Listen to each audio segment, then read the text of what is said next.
So a little while ago I was in contact with Derek Buntin, an inspiring whip cracker, and he looked at one of the videos I posted on YouTube saying you had to learn, that Derek, you got to learn a bunch of whip cracking routines for competition.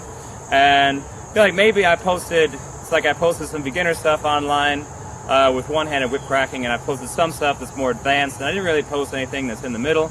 So Derek, this video is for you. It's about 3 routines. Maybe you've learned them already, but if you haven't, I'd say it'd be good to learn these 3 routines. The 3 routines are going to be the Tasmanian Crossover, the Death March, and then the Intertwine. So I'm just going to demonstrate all 3 of those, first from the front and then from the side. So the Tasmanian Crossover.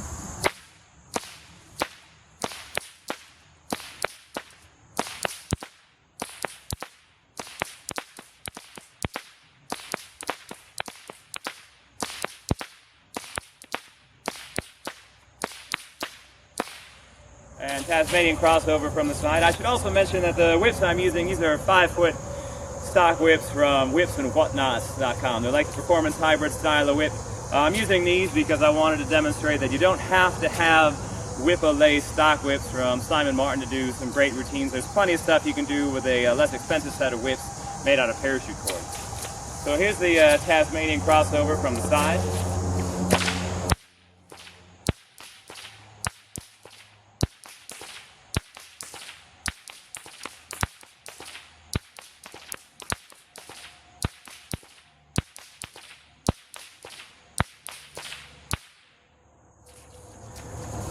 Just a quick breakdown of that. There's not much I could explain for instruction other than you're going to do the Queensland Crossover in one hand, like that, and then all you do in the other hand are cattleman's cracks, fast figure eights, and volleys. So do the Queensland Crossover.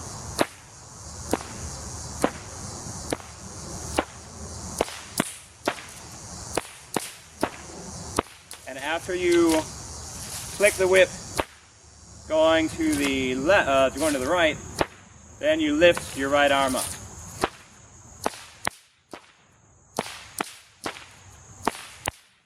So if you're doing a flick and an overhead crack,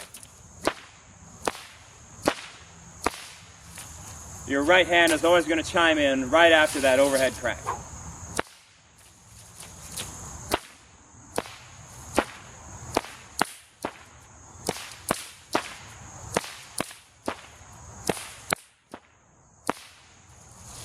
And I found this routine seems really simple, but when I found learning it, my biggest problem was trying to keep control of the Queensland Crossover, as I found it pretty easy to lose control of it and whack myself in the back of the head.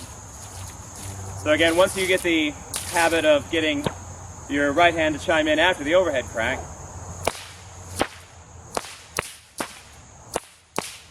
then add your fast figure eight.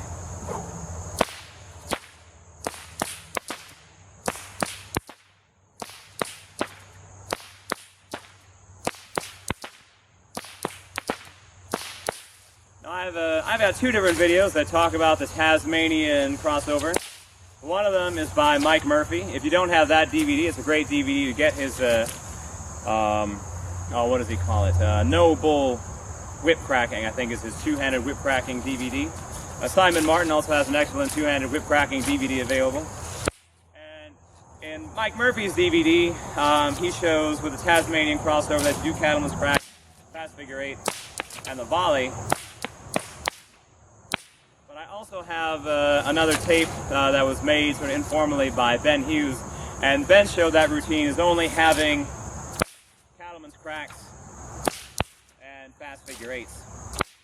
But it's so you can do your own preference there, I think, of adding adding volleys. Another routine you could do if you take away the cattleman's cracks out of the Tasmanian Crossover and add snake killers. Another routine by Daniel Wicks, the Australian whip cracking champion. It's an older routine of his called Affirmation that goes something like this.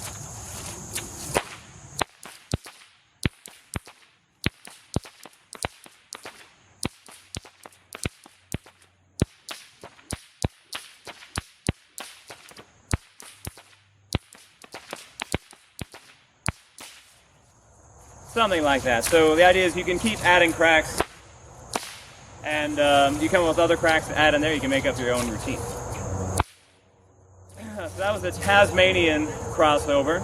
The other one, next one is the Death March. Here's a demonstration of the Death March.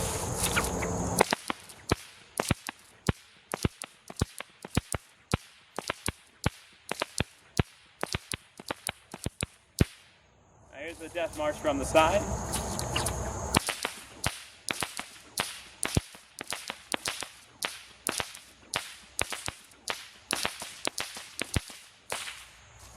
The nice thing about the Death March is that it's got a great beat to it, and it's just a lot of wrist motion, not a whole lot of upper body motion with the rest of your body, so it can be done quickly, and it doesn't take a whole lot of energy to do it quickly.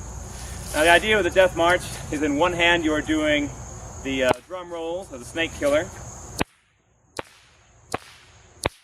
and the other hand chimes in with fast figure eights and 6 cracks of the volley. So you would do 2 fast figure eights and then 6 cracks of the volley. And you'll notice, if you just work on the fast figure eight portion of this routine, the Snake Killer cracks in between the 2 fast figure eight cracks. So it's just focus on first on the 3 crack pattern of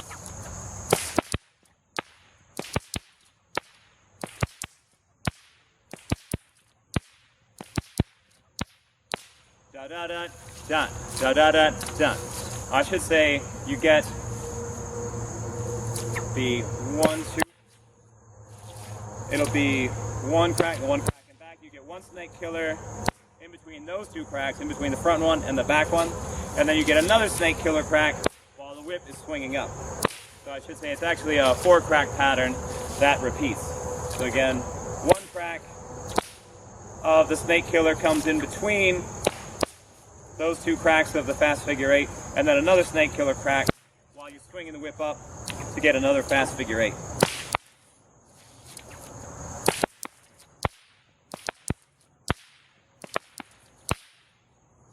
And I'm not sure Ben Hughes could correct me on this. I saw an old video of Ben Hughes with Noel Cuttler.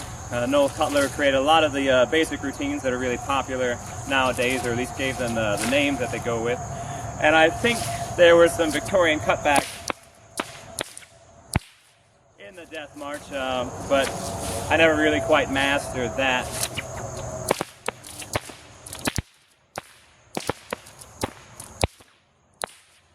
Something you can work on your own. I find just keep sticking to the fast figure eights and the volleys makes for a pretty good beat.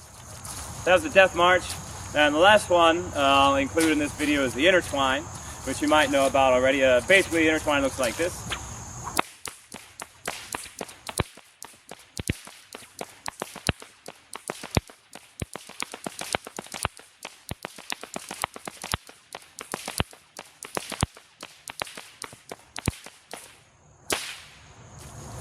And that's how I learned the Intertwine, watching Mike Murphy's DVD that I mentioned before, No Bull Whip Cracking. So I did see on Ben Hughes, on another DVD I have of Ben Hughes. Ben showed the cracks in the Intertwine as being the fast figure eight, the slow figure eight, and the drum roll. So here'd be a demonstration of the Intertwine with those cracks in it.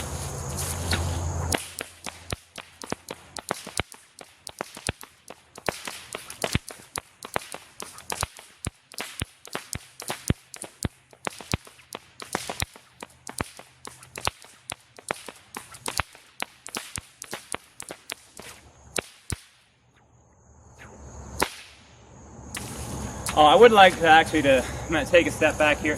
Now, you notice I'm doing the volley cracks in front, and then I'm bringing the whip up. With all of these routines, if you haven't already tried this, and you're having difficulty with these routines, something else to master first would be to just do volleys in one hand, and then anything else in the other hand. A Snake Killer, or it's the basic cattleman's crack, or just swing the whip, or if you don't want to swing the whip, just try to do volleys in one hand, and pat yourself on the head. Anything to help be able to isolate your movements from one arm to the other. So, back to the Intertwine. Now, I notice I'm doing it, the whip in front is my right hand. You can also do it with the whip in front being your left hand.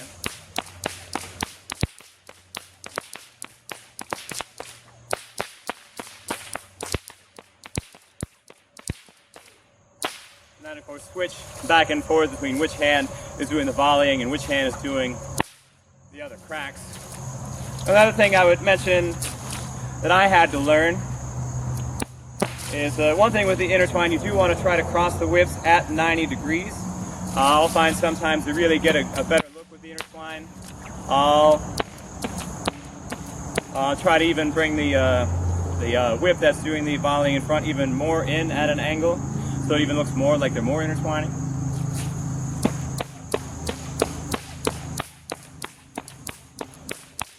So, I'll see if you can see it from the side.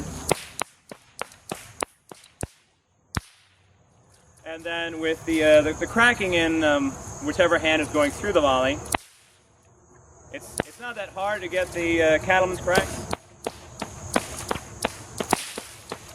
But I found back in the day when I was trying to go for the volleys, I had to bring whichever hand was doing the fast figure eights back a bit and kind of back it off away from the hand that was volleying.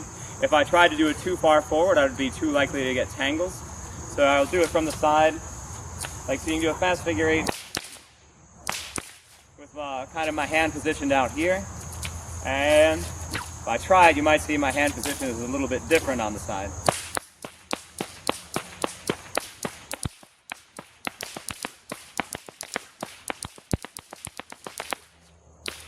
You see my intertwining hand, I'm bringing it all the way back here instead of out here and trying to volley. I'm bringing it all the way back to here. So that's some stuff about the intertwine, and as I said before, the Tasmanian Crossover, and then the Death March. And once you perfect all those routines, try and put them all together into one routine. Just do one right after the other.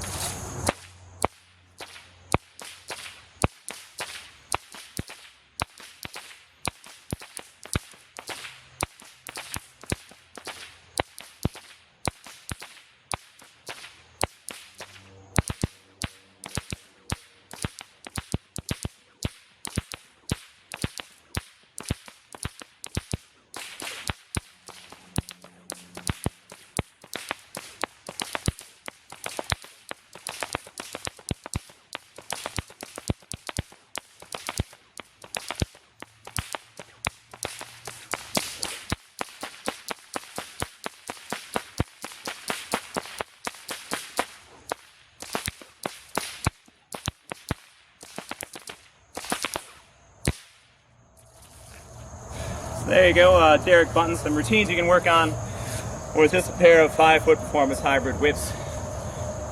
Good luck with all of those. Hope you get them.